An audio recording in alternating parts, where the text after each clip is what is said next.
नमस्कार, आदाब, सत श्री अकाल। दोस्तों, मैं हूं राम कुमार और आप सबको स्वागत है हमारी चैनल आर के स्टोरी में। दोस्तों, हम लोग सुन रहे थे मंटो की कहानी, तो उसका दूसरा भाग है। दोस्तों, अगर आप लोगों ने पहला भाग नहीं सुना है तो हमारे चैनल में मिल जाएंगे, सुन लीजिएगा। शुरू करने से पहले एक रिक्वेस्ट है, अगर चैनल को आप लोगों ने सब्सक्राइब नहीं किया है तो सब्सक्राइब कर लीजिए। तो आइए शुरू करते हैं कहानी मंटो।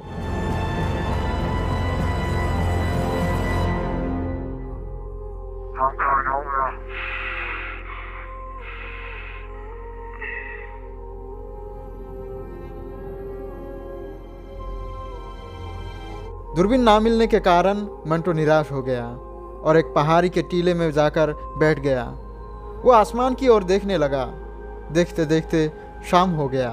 मंटो ने देखा कि आसमान में कुछ तारे एक साथ हैं और कुछ तारे दूर दूर। मंटो तारों को देखते हुए सोचने लगा, अगर इन तारों को अगर करीब से देख पाता तो ना जाने कितने कुछ सीख पाता। मंटो ऐसा सोच ही रहा था कि देखा आसमान में एक तारा बहुत ही उजाला देने लगा है और धीरे धीरे ऐसा लग रहा है कि वो धरती की ओर आ रहा है। मंटो घबरा गया, लेकिन वो हटा नहीं। वो तारा मंटो के आंखों के सामने धीरे धीरे बड़ा होता जा रहा था और देखते ही देखते वो तारा मंटो के पास आ गया था। इस बार मंटो घबरा गया। वो जाके पत्थर के पीछे छुप गया। मंटो ने देखा कि वो तारा कुछ दूर जमीन में गिर पड़ा। इधर उधर मंटो ने देखा तो कोई नजर नहीं आया। मंटो घबराते हुए धीरे धीरे उसके पास जाने लगा। तारे की रोशनी कम होने लगी। मंटो धीरे धीरे तारे के पास गया। वो सोच रहा था कि आसमान के तारे जमीन में आके कैसे गिर पड़ा। तारे के पास जाकर मंटो ने देखा कि बहुत सारी चीजें बिखरे हुए थे। मंटो सोचने लगा कि तारे कितने छोटे होते हैं। मंटो को ये डर लग रहा था कि वहाँ से कोई निकल के ना आ जाए और उसे खा ना जाए, और वह वहाँ से डर के चला गया। और जब सुबह हुआ तो गांव वाले आके देखने लगा। जब पिछले दिन मंटो अपने स्कूल जाकर अपनी टीचर से पूछा कि वो क्या था, तो टीचर ने बताया कि वो एक छोटा सा रॉकेट था जो किसी वैज्ञानिक ने ट्राई करने के लिए बनाया होगा। मंटो ने फिर से पूछा कि वो सब तारे नहीं थे, तो टीचर ने हंसते हुए जवाब दिया कि तारे इतने छोटे नहीं होते हैं, वो पृथ्वी से कई गुना बड़ा होता है। अगर कोई तारा जमीन में आके गिर पड़ा तो हम में से कोई नहीं बचेगा। मंटो फिर से हैरान हो गया।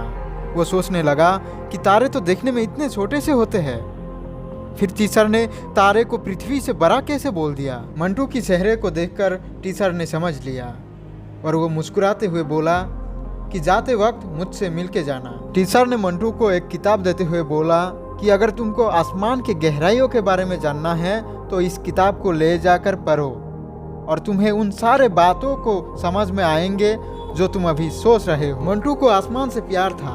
वो आसमान को समझना चाहता था।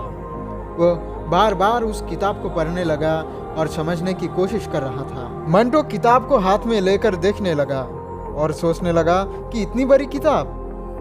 जब घर आकर मंटो ने किताब को पढ़ना शुरू किया तो उसे कुछ समझ में नहीं आया। वो सोचने लगा कि इन सब बातों को कैसे समझा जाए। किताब को पढ़ते पढ़ते मानो मंटो आसमान में चला गया और दूसरे ग्रह में वो घूमने लगा। मंटो किताब में ये भी पढ़ा कि दूसरे ग्रह में जीव हो सकता है और वो उसी दिन से हर रोज सपनों में नई नई जीव से बात करता रहता था। आसमान के बारे में जानने के लिए मंटो ने कुछ ही दिनों में बहुत सारे किताबें पढ़ लिए थे और वो उस बात से साफ हो गया कि उसे बड़ा होकर क्या बनना है। तो दोस्तों, आपको वो काम करना है जिस काम को करके आपको खुशी मिलती हो, आपको पसंद हो।